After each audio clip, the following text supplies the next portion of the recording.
Getting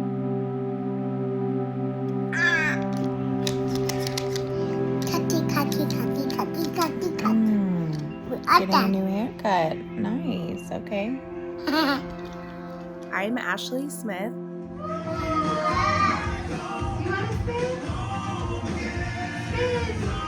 I'm Amanda Bilac Stewart. I'm 38 years old.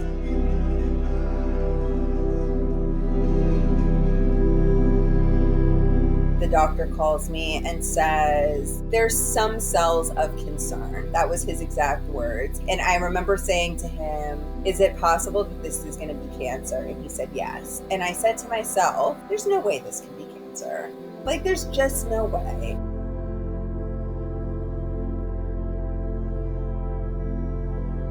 I was diagnosed at 35 years old. I think for those 12 really long, jarring, shocking days, we just kept holding on to hope of this must be wrong. I don't have cancer, just in disbelief.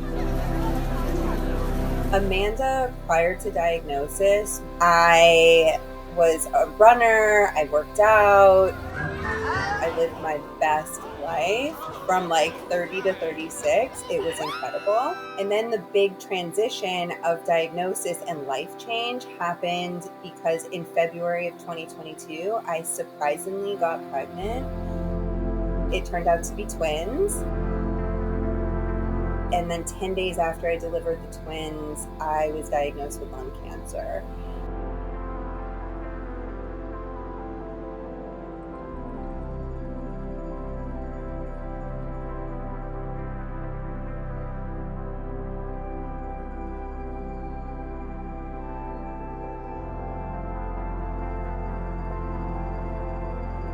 I am a mom of, at the time, 5 and 2-year-old little boy and girl.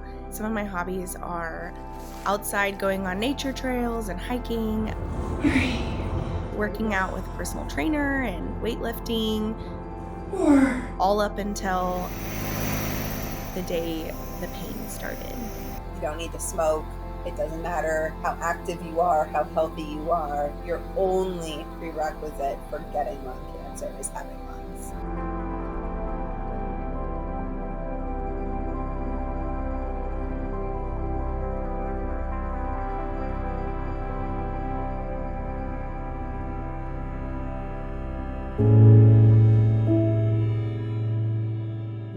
My husband and I were working out with a trainer. We went really hard that morning, did a really hard workout, HIIT workout, backyard swimming, and I noticed that I really couldn't be underwater for a very long time. By 2 o'clock that day, started having sharp pain in my right abdominal area, like rib cage area. Kind of ignored it, was like, that's strange. That evening, sharp pain in my right abdomen area and my right shoulder area. And I just thought, is it something I ate? Like, is it gallstones? It's kind of like unbearable, like a lot of pain. At that point, we went to like a local ER. They did a workup. They noticed that I had a lung full of fluids. Because I was 34 at that point, a non-smoker, they were like, you have pneumonia. You have a lung full of fluids.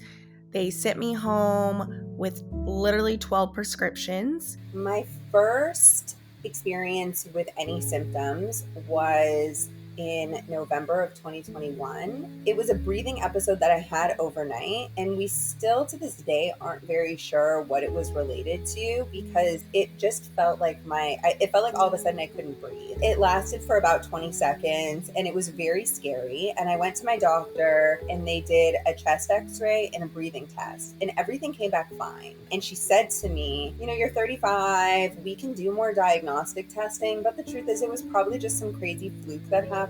And I really did just let it go because, a couple months later, I ended up surprisingly pregnant. And now I had a new health issue that I needed to deal with. I had no energy left. My heart rate was high all the time. And then somewhere in my pregnancy, I developed a cough. Doctors were like, don't worry, the cough will go away when you deliver the babies. Your heart rate's going to go down when you deliver the babies. Everything was said to me, oh, it's because you're pregnant. It's because you're pregnant. You're uncomfortable because you're pregnant. The only real symptom that I know that I had was the cough. My lips started to turn blue, and they're like, you have a really large pulmonary embolism. And they're immediately putting me on a blood thinner. The doctor's faces I'll never forget. They're like surprised I've survived this. So only by the grace of God did I go to this hospital, because the first hospital completely missed my pulmonary embolism. And so the moment that the doctor came in and confirmed it was cancer, I was in my hospital bed and just completely lost it. It felt awful. It felt so unbelievable, and continuing to get gut punches of, yeah, it's cancer. It's lung cancer. It's stage 4. It's inoperable. It's terminal. They send me in for a chest x-ray. They find fluid in my lung. Then the pulmonologist comes in and goes, you're not hallucinating. The heaviness that you're feeling on your chest, there is fluid in your lung. And I remember saying to him, is it possible that this is going to be cancer? And he said yes. And I said to myself, there's no way this can be cancer. There's just no way. And then the next day he called and said my right clavicle lymph node was swollen to the point that I could feel it. I said, I'm going to be diagnosed stage 4, aren't I? And he said, yes, the fluid is already considered a metastasis. It just seemed impossible. I'm a runner. I worked out until I was 8 months pregnant with twins. I was 36 at the time of diagnosis. There was no way this was cancer.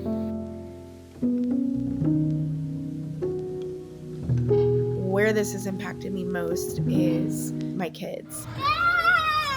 But my full-time job is so that I can soak up all the time with them. Carter, I love you. Mom, I love you. Aw, you're so sweet. I love you more. I don't know, it's like a shift. I'm such a data-driven, realistic person, but cancer has taught me I have to live in the optimism and the hope and the 1%. Everyone around me forgets that I have lung cancer. No one treats me any differently until you tell them what's up. I'm training for a 10K right now. I work out every day. I chase after my children at the park. I don't look any different than anyone else. And that's where science is today. If I can just get all of the medicines to push me out long enough, where we're going to be in 10 years is not where we were 10 years ago. So there's a lot of real hope.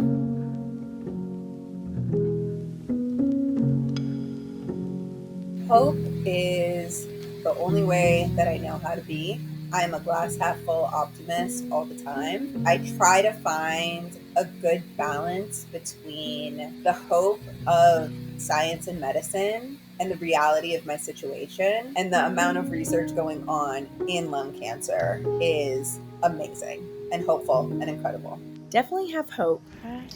Think positively. Think that you are healed. Keep walking like a healed person. Keep working out like a healed person.